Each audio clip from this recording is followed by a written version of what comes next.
ঢাকা বিশ্ববিদ্যালয়ের সমস্ত সংগঠন, ছাত্র সংগঠন সহ তারা আমাদের সম্প্রসারিত পরিবারের অংশ এবং যখন যেখানে সুযোগ হবে আমরা সমাজকে বলবো যে আমরা আপনাদেরই অংশ, আমাদের যে কোনো প্রক্রিয়া অংশ নিন।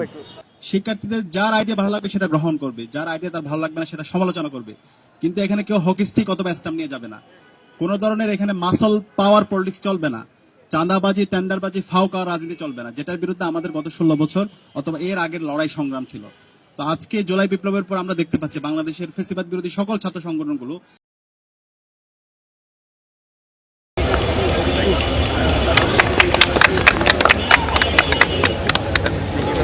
আমরা দেখতে পাচ্ছি যে আমাদের ক্যাম্পাস কেন্দ্রিক বিভিন্ন ছাত্র সংগঠনগুলো অনেক জনকল্যাণমূলক, ছাত্র কল্যাণমূলক, কমিউনিটি কল্যাণমূলক কাজকর্ম করছে।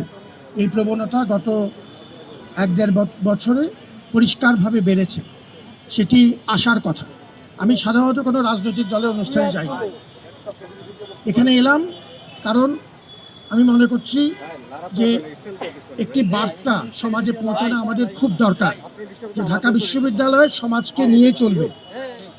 ঢাকা বিশ্ববিদ্যালয়ের সমস্ত সংগঠন, ছাত্র সংগঠন সহ তারা আমাদের সম্প্রসারিত পরিবারের অংশ এবং যখন যেখানে সুযোগ হবে আমরা সমাজকে বলবো যে আমরা আপনাদেরই অংশ, আমাদের যে কোনো প্রক্রিয়া অংশ নিন।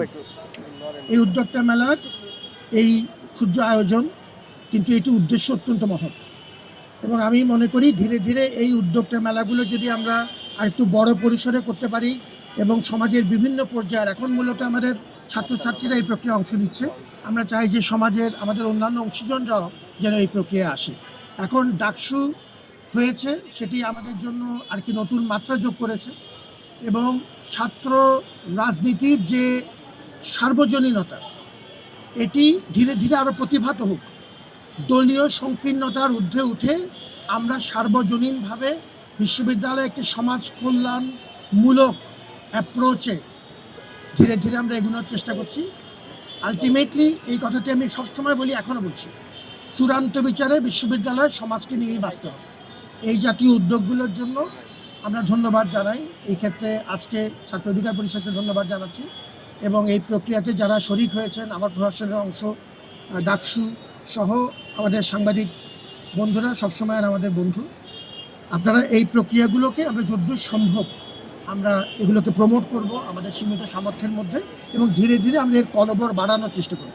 সবাই ভালো থাকুন, দোয়া এবং শুভকামনা। ও উদ্যোক্তা মেলায় উপস্থিত গণ অধিকার পরিষদের ভারপ্রাপ্ত সাধারণ সম্পাদক, 2018 সালের কোটা সংস্কার আন্দোলনের অন্যতম সংগঠক, আমাদের সকলের শ্রদ্ধেয় বড় ভাই হাসানুল মামুন ভাই, উপস্থিত ছাত্র অধিকার পরিষদের কেন্দ্রীয় সভাপতি আমার বন্ধু নাজমুল, উপস্থিত কেন্দ্রীয় সেক্রেটারি সানাউল্লাহ এবং ঢাকা বিশ্ববিদ্যালয় শাখার সভাপতি SM হল সংসদের সাধারণ সম্পাদক GS সাদমান আবদুল্লাহ এবং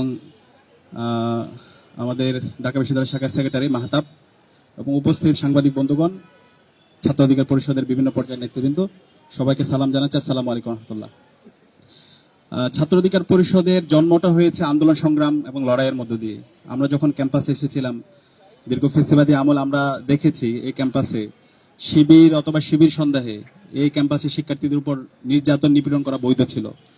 ওই সময়ে সকল শিক্ষার্থীদের পাশে দাঁড়িয়েছিল ছাত্র অধিকার পরিষদ এবং ছাত্র অধিকার পরিষদ প্রতিষ্ঠার আগে যে সমস্ত অ্যাক্টিভিস্টরা ক্যাম্পাসে সবসময় সত্যের পক্ষে ছিল, ইনসাফের পক্ষে ছিল, এদের মাধ্যমে পরবর্তীতে ছাত্র অধিকার পরিষদ তৈরি হয়েছে এবং 2018 সালে যে কোটা আন্দোলন হয়েছে, কোটা সংস্কার আন্দোলন, সে কোটা সংস্কার আন্দোলনের নীতি নির্ধারণ করা, মাঠ পর্যায়ে সমন্বয় করা, সারা দেশে আন্দোলন ছড়িয়ে দেওয়া, এই সব কিছু যারা সমন্বয় করেছে তাদের মাধ্যমে পরবর্তীতে ছাত্র অধিকার পরিষদ তৈরি হয়েছে। তো ছাত্র অধিকার পরিষদের প্রতি পুরো জাতির একটা ঋণ আছে। আজকের যে জুলাই বিপ্লব হয়েছে, জুলাই বিপ্লব তো একদিনে হয় না, এটা দীর্ঘদিনের একটা লড়াই আছে, সংগ্রাম আছে।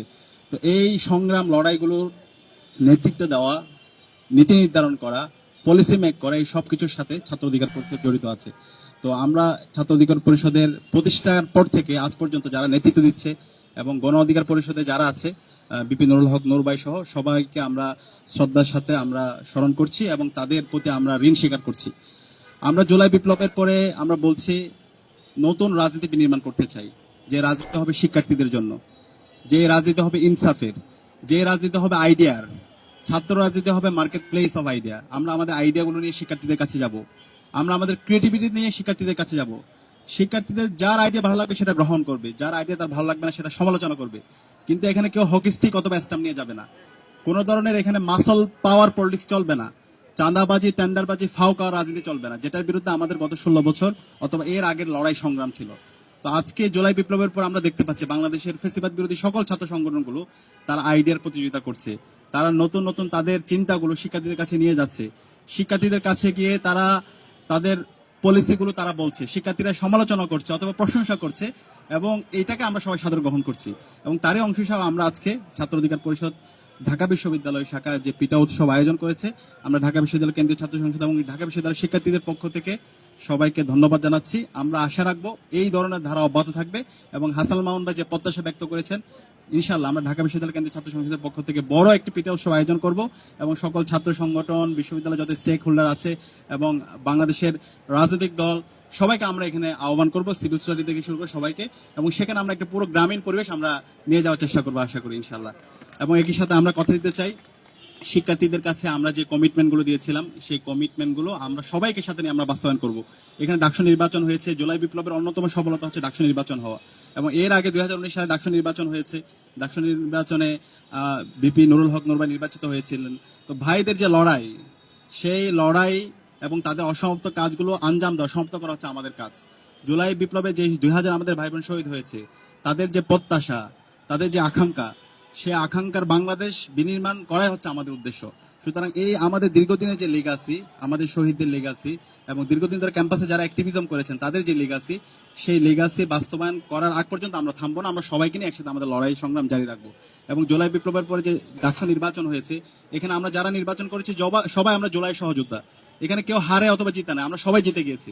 তো সবাইকে নিয়ে একসাথে কাজ করা, সবাইকে নিয়ে একসাথে একটি স্বপ্নের বাংলাদেশ বিনির্মাণ করা এবং স্বপ্নের ঢাকা বিশ্ববিদ্যালয় ক্যাম্পাস বিনির্মাণ করা, একটি চমৎকার গণতান্ত্রিক পরিবেশ নিশ্চিত করা এবং এই চমৎকার গণতান্ত্রিক পরিবেশটার একটা সাস্টেনেবল পজিশনে নিয়ে যাওয়া, সেটা হচ্ছে আমাদের মূল উদ্দেশ্য। এবং আমরা আশা রাখছি আমরা সবাইকে সাথে নিয়ে সেটা আমরা পারবো ইনশাআল্লাহ। তো আজকের আয়োজন করার জন্য ঢাকা বিশ্ববিদ্যালয় কেন্দ্রীয় ছাত্র সংসদ ডাকসুর পক্ষ থেকে আবারও ছাত্র অধিকার পরিষদ ঢাকা বিশ্ববিদ্যালয় শাখার সর্বপর্যায়ের নেতৃবৃন্দকে ধন্যবাদ জানাচ্ছি এবং সাংবাদিক বন্ধুদের ধন্যবাদ জানিয়ে আমি আমার কথা শেষ করছি। আসসালামু আলাইকুম।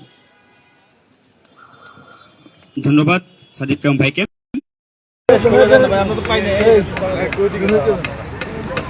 গ্রাম বাংলার নানা ধরনের পিঠা উৎসব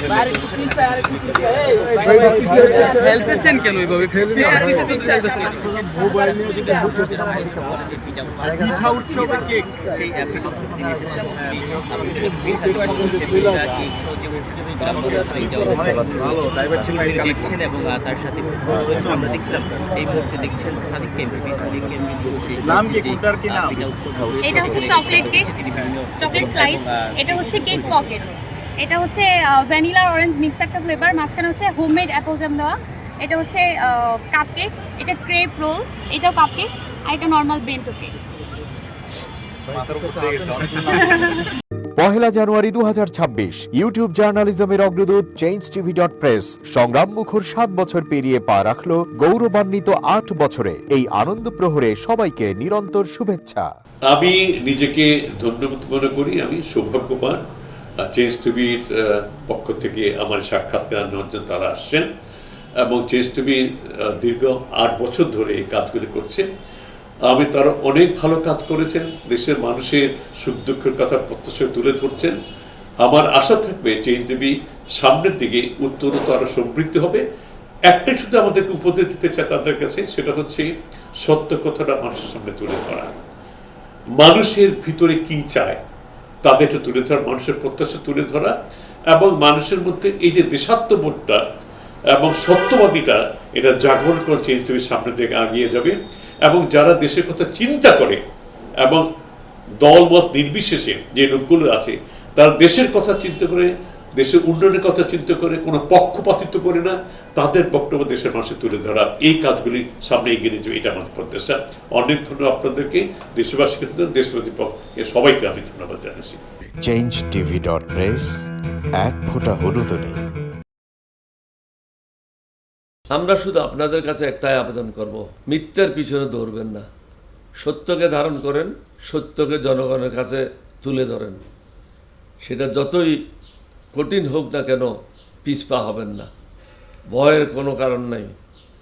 আল্লাহর সাথে থাকেন, আল্লাহ আপনাকে সাহায্য করবে। কোনো মানুষের কাছ থেকে কোনো সাহায্য কামনা করবেন না। ধন্যবাদ। changetv.press এক ফোঁটা হলুদ নেই।